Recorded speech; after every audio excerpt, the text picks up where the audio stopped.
Welcome to mini vlog. అమ్మవారిని కదిలించాక అమ్మవారిని తీసేస్తున్నాను. అమ్మవారిని కదిలించినప్పుడు తీసినప్పుడు నాకు చాలా బాధగా అనిపించింది. అలంకరణ చేసినప్పుడు ఎంత సంతోషంగా ఫీల్ అవుతామో ఇప్పుడు అంత బాధగా ఉంది. నెక్స్ట్ ఇయర్కి మళ్ళీ అమ్మవారిని అలంకరించుకోవచ్చు అనిపించింది. ఇంతకీ మీ అందరికీ వరలక్ష్మి వ్రతం ఎందుకు చేస్తారో తెలుసా? ఒకరోజు సాక్షాత్ లక్ష్మీదేవి చారుమతి అనే ఆవిడ కళ్ళలోకి వచ్చి వ్రతం చేయమని చెప్తుంది. పూజా విధానం ఎప్పుడు చేయాలో మరియు ఎందుకు చేయాలి, అలాగే ప్రయోజనం ఏంటో కూడా చెప్తుంది.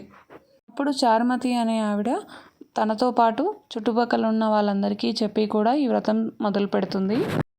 అలా మనం శ్రావణ మాసంలో వచ్చే పౌర్ణమి ముందు వచ్చే శుక్రవారం రోజు ఈ వ్రతాన్ని చేసుకుంటాము. నేను వ్రతం చేసుకున్నప్పటి నుంచి శ్రావణ మాసం 2వ శుక్రవారం చేశాము. కానీ ఈసారి మాత్రం పౌర్ణమి 3వ శుక్రవారం వచ్చింది. సో శ్రావణ మాసం 3వ శుక్రవారం చేశాము.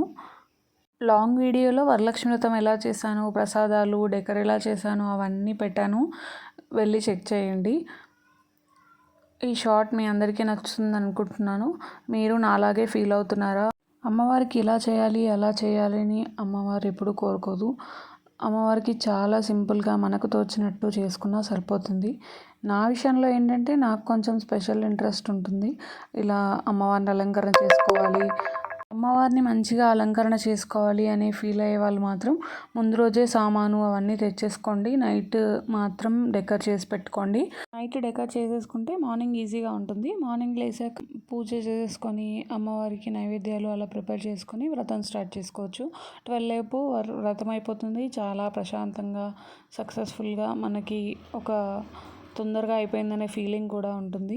ఆ రోజంతా ప్రశాంతంగా ఉండొచ్చు. ఇంక ఈవినింగ్ వాయినాలు ఇచ్చుకుంటే చాలా బెటర్. నేనైతే 4 ఇయర్స్ నుంచి ఇదే ప్లాన్ ఎగ్జిక్యూట్ చేస్తున్నాను. ఈ ఇయరే నాకు షూట్ చేసుకుంటూ చేయడం వల్ల కొంచెం లేట్ అయింది. ఈ మధ్యలోనే నేను యూట్యూబ్ స్టార్ట్ చేశాను. 20 డేస్ అవుతుంది మేబీ. నా ఛానల్లో ఒక 4 లాంగ్ వీడియోస్, ఒక 20 షార్ట్స్ ఉంటాయి.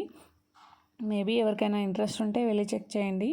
మా కిడ్స్ వీడియోస్, పర్చేస్ చేసిన దాని రివ్యూస్, అలాగే మేము బయటికి వెళ్ళిన వీడియోస్ ఇలా పెడుతూ ఉంటాను. ఎవరికైనా ఇంట్రెస్ట్ ఉంటే వెళ్ళి చెక్ చేయండి. Please subscribe my channel. Next week మా అత్తయ్య దగ్గర నాకు వరలక్ష్మి వ్రతంకి వెళ్తున్నాను. అక్కడ బోనాలు అండ్ కృష్ణాష్టమి కూడా ఉంది కదా, అవన్నీ వీడియోస్ అప్లోడ్ చేస్తాను ఖచ్చితంగా. మా అత్తయ్య ఎలా వ్రతం చేసుకుంటారు అనేది కూడా మీకు చూపిస్తాను. Please subscribe my channel.